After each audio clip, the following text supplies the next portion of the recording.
Assalamualaikum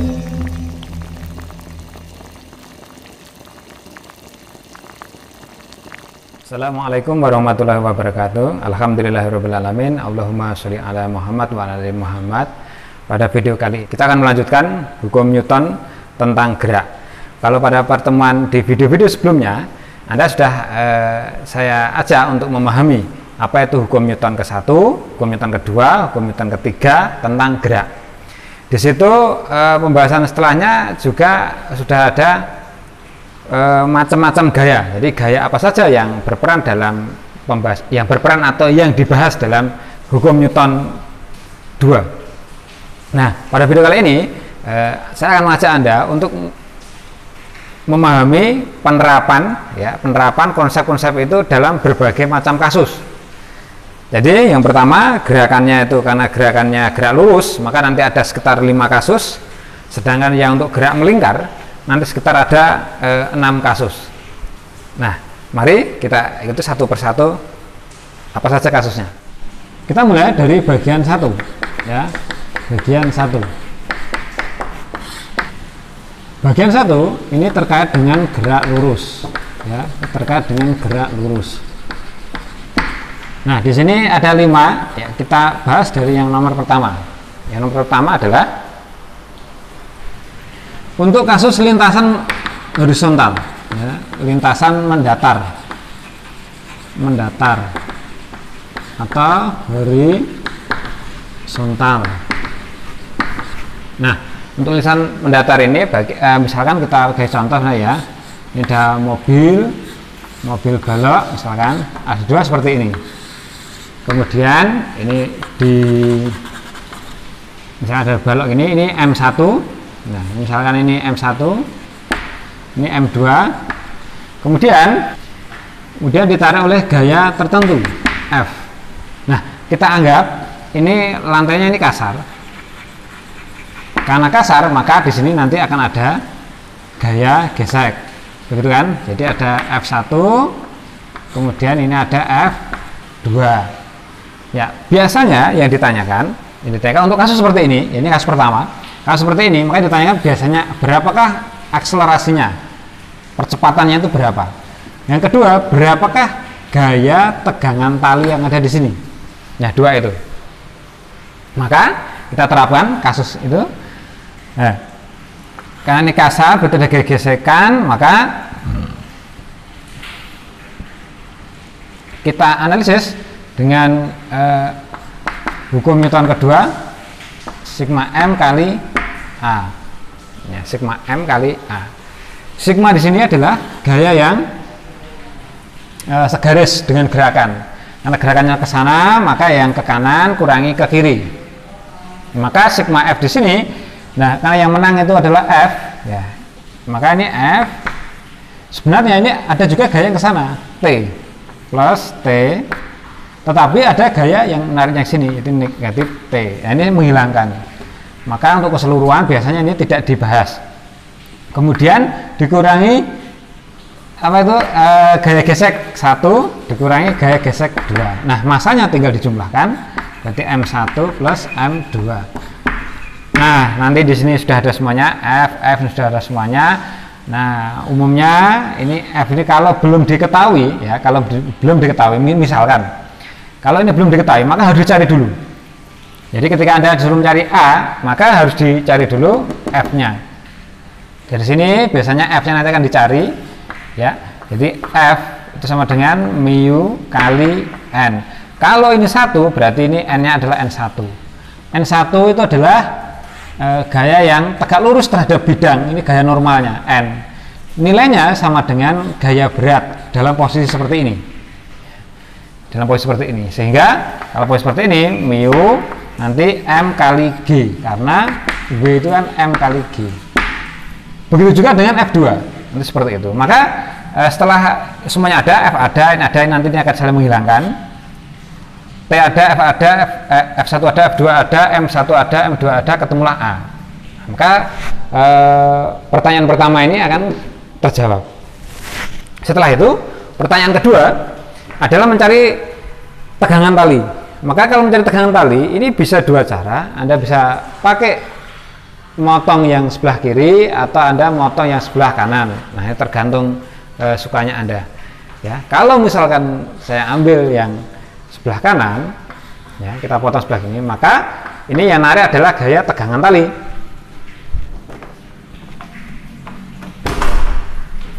Jadi yang narik adalah gaya tegangan tali, kemudian yang melawan dia adalah F1. Jadi seperti itu saja. A-nya tadi sudah ketemu, maka terapkan kayak tadi, ya. Jadi sigma F sama dengan M-nya hanya satu saja M1.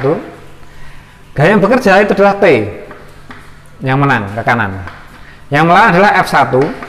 Ini M1 maka kali A. Nah, karena A sudah ketemu di sini kan tadi. Nanti A-nya sudah ketemu, ya kan? Ini terus dibawa ke sini, maka ketemulah nilai T. Nah, ini untuk kasus pertama seperti ini. Atau cara yang satunya lagi, Anda pakai yang gambar kanan, ini juga sama. Hasilnya sama. Hasilnya jadi sama. Jadi kalau kita ambil gambar yang kedua, ya kita ambil gambar yang kedua yang ini, maka gambarnya menjadi F, kemudian di sini F2. Nah, kayak tadi sama persis, ya. Berarti sigma F sama dengan M2, ini M2 kali A. A sudah diketahui, maka ini F min F2. Oh, ini ada yang ke sini ya, ada yang ke sini T. Nah, kan ini ada yang ke sini T. Kemudian ini F min T F2 M2 kali A. A sudah dapat, M2 ada, F2 ada, F ada. Maka ketemulah T. Hasilnya nanti akan sama. Jadi antara ini sama ini, hasilnya didapat di sini dengan yang di sini, nanti hasilnya adalah sama. Kalau berbeda, berarti Anda salah menghitung. Ya, yang kedua yaitu yang lintasan vertikal, atas bawah, lintasan vertikal. Ya, untuk lintasan vertikal ini kita misalkan ini adalah ada katrol ya, kemudian ini dikasih beban, nah kita misalkan ya, ini M1, ini M2. Nah, M2 kita misalkan ini lebih besar dari M1. Artinya apa? Artinya benda ini akan bergerak kanan sini ya, gerakannya ke sini. Nah, pertanyaan itu adalah berapakah A-nya ini? Akselerasinya berapa? Kemudian berapakah tegangan talinya? Nah, jadi berapakah T? Ya, ini sama dengan kayak tadi. Jadi pertanyaannya mencari A dan T. A itu percepatan gerakannya, akselerasi, T itu tegangan talinya. Maka kita terapkan pakai sigma hukum kedua Newton ya. Sigma F sama dengan sigma M kali A. Gaya yang bekerja apa? Gaya yang bekerja karena M2 lebih besar, maka lebih menang dari M2.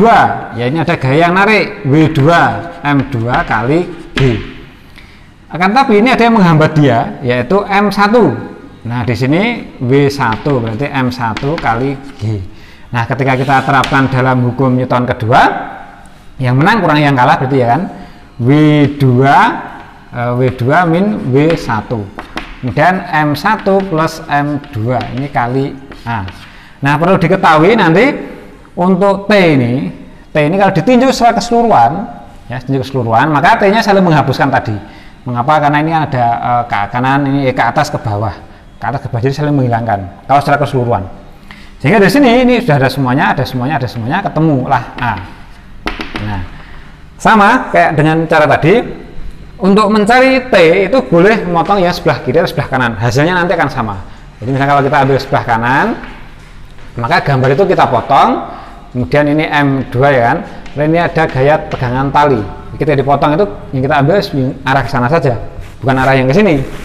Kemudian ini ada gaya W2. Maka karena gerakannya ke bawah, ya akselerasinya, ya berarti sigma F sama dengan M2 kali A. Sigma F-nya berarti yang menang adalah W2 dikurangi T M2 kali A. A-nya sudah dapat di sini, masukkan, nanti ketemulah T. Nah, caranya seperti itu. Ini untuk contoh yang vertikal. Yang ketiga ini adalah gabungan dari untuk kasus lintasan horizontal dan vertikal. Nah ini gampang kalau kasusnya misalnya seperti di meja, di atas meja seperti ini benda 1 misalkan, ini benda 1 M1, kemudian dihubungkan dengan benda 2 yang ada di sini M2, misalnya seperti ini. Kemudian di sini kasar sehingga ini ada gaya gesek F1, ya kan. Kemudian ini berarti yang bekerja adalah gaya berat. Nah, jika gerakannya ke kanan akselerasi, maka sigma F-nya berapa? Sigma F-nya itu apa saja? Berapa? Jadi apa saja? Maka ini yang menang W2 dilawan sepanjang garis ini, Mas. Sepanjang garis ini. Sebenarnya ini juga ada gaya normal di sini. Ini ada gaya berat W1. Pertanyaannya, loh kok W1 kok tidak ikut? Mengapa? Karena sigma F ini adalah gaya yang bekerja sepanjang lintasan geraknya ini, yang segaris. Kan gerakannya ke kanan. Gaya normalnya itu ke atas. Gaya beratnya ke bawah. Kan tegak lurus. Jadi tidak segaris. Ya, tidak searah segaris. Berbeda dengan W2. Gerakannya ini ke bawah, W2 ke bawah. Nah, ini segaris. Sehingga dia ikut. Hingga ini W2 dikurangi F1 sama dengan M1 tambah M2 kali A. Nah, ini ketemu A. Kalau misalkan ditambahi dengan pertanyaan berapakah tegangan tali di antara sistem ini? Ya, caranya seperti tadi, potong salah satu bagian, kemudian digambar ulang, ya, potong ini harus digambar ulang, cari T-nya. Sama persis caranya.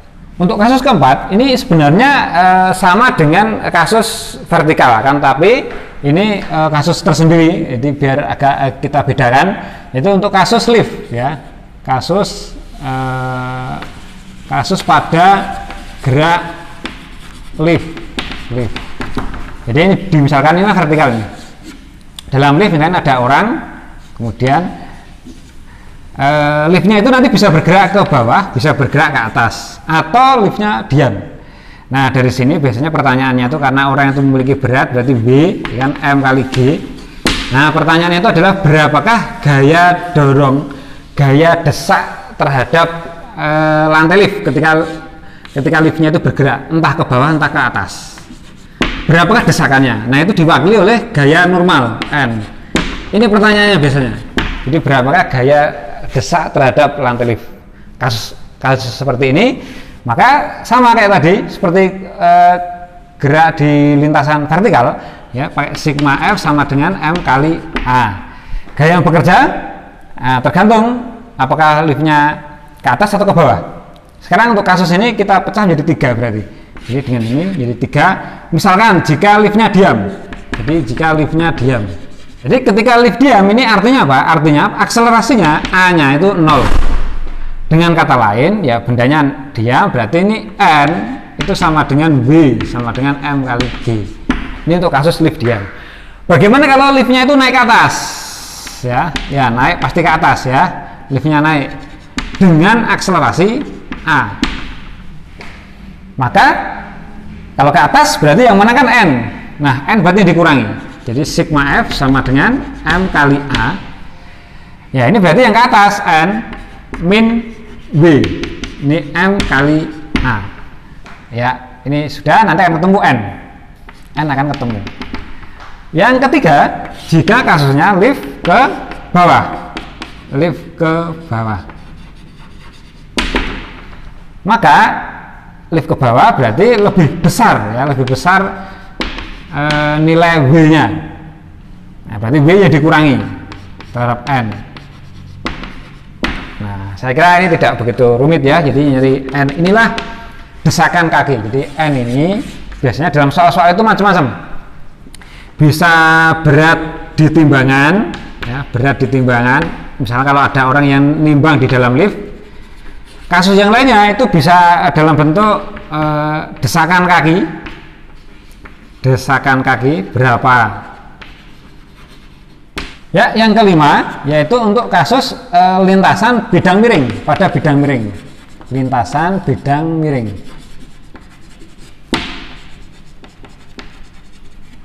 Oke, lintasan bidang miring saya gambarkan hal seperti ini. Ya. Kemiringannya ini misalkan sudutnya adalah sudut alfa. Kemudian di sini ada dua benda kemudian dihubungkan terhadap pada katrol seperti ini. Jadi misalkan ini M1, kemudian yang di sini misalkan M2. Yap. Kemudian ini kita anggap misalkan kasar sehingga ada gaya gesek. Nah, kita lihat dulu ini gerakannya misalkan kemana dulu. Ya, kita anggap misalkan gerakannya itu adalah ke kiri. Nah, jadi ke kiri misalkan. Ini A. Otomatis nanti gerakannya yang mana ada yang ke bawah ini yaitu gaya berat W1. Analisis dulu gaya-gaya yang bekerja. Ya, ini tegangan tali, kalau dilihat keseluruhan berarti diabaikan. Kemudian di sini hati-hati. Nah, di sini ini gaya beratnya adalah ke bawah. Lintasannya miring. Nah, sehingga ini disearahkan. Anda masih ingat materi vektor, yaitu di semester 1 materi vektor, kalau ada sudut di sini alfa, ya sudut di sininya, maka vektornya bagaimana? Ini sama dengan sudutnya ada di sini. Ya, sehingga yang dekat itu cos, berarti ini W cos alfa. Nah, yang sebelah miring berarti ini sin. W sin alfa. Kalau misalnya terjadi kesulitan menghafalnya, ini kapan menggunakan sin, kapan menggunakan cos gitu ya. Maka cara mudahnya begini aja. Yang miring itu sinting itu kan miring ya, sinting miring. Maka yang miring itu sin. Ya, diingat gitu aja. Itu untuk memudahkan Anda. Karena gerakan yang ke kiri berarti ada gaya apa saja yang bekerja di sini, dan ini kasar, berarti ada gaya gesek F. Ya, gaya gesek F, kemudian ada gaya normal di sini. Nah, penggambaran gaya-gayanya sudah selesai seperti ini. Terus kita lihat dalam gerakan ini, dalam sepanjang gerakan, gaya-gaya yang bekerja apa saja. Oke, kita terapkan hukum kedua Newton, sigma F sama dengan sigma M kali A. Gaya yang bekerja yang mana adalah W1. Dilawan yang arah ke bawah miring, yaitu F, kemudian W sin alfa. Yap. M1 plus M2 kali A. Nah, dari sini ketemu A. Cuma ada tambahan. Nanti kalau misalkan mencari T sama aja, pokoknya potong di bagian itu, T-nya dicari seperti biasa tadi. Ini ada agak yang perlu menjadi perhatian, yaitu di bagian gaya gesek. Kalau sudah diketahui gaya geseknya enak, tapi kalau belum diketahui Anda harus mencari sendiri dulu. Jadi F kan rumusnya adalah mu kali N. Nah, pada kasus ini, kalau yang pada kasus horizontal mendatar gini enak, N itu sama dengan W. Ya, kalau kasus seperti ini. Tapi kalau kasus miring, Anda lihat gambarnya nih, kalau N ini setara atau sama dengan W cos alfa, W cos alfa. Nah, ini yang harus diperhatikan. Jadi jangan setiap N gaya normal kok besarnya sama dengan W, itu jangan. Tergantung gambarnya, kasusnya dulu. Ya, di bagian satu tentang penerapannya di gerak lurus sudah kita bahas. Tadi ada 5 ya, di sini tadi ada 5 sudah dibahas semuanya. Nah, sedangkan untuk bagian yang kedua silakan ikuti nanti di video selanjutnya, yaitu di bagian 2 terkait dengan gerak melingkar. Di gerak lurus tadi sudah Anda bahas tadi untuk horizontal ya, horizontal. Kemudian ini untuk kasus vertikal yang kedua. Kemudian ini gabungan ya, horizontal dan vertikal. Horizontal itu mendatar dan vertikal. Kemudian ini untuk kasus lift. Dan yang terakhir adalah untuk kasus bidang miring. Nah, semuanya pembahasan terkait dengan hukum kedua Newton ketika diterapkan dalam gerak lurus nanti tidak jauh dari 5 hal ini di bagian gerak lurus. Yang di bagian gerak melingkar nanti untuk di video selanjutnya yaitu sekitar ada 6 ya, ada 6 penerapannya. Dari saya sekian dulu. Ada kekurangan, mohon maaf. Jangan lupa untuk selalu mengikuti channel YouTube Nyinau Semesta. Salam semesta. Assalamualaikum warahmatullahi wabarakatuh.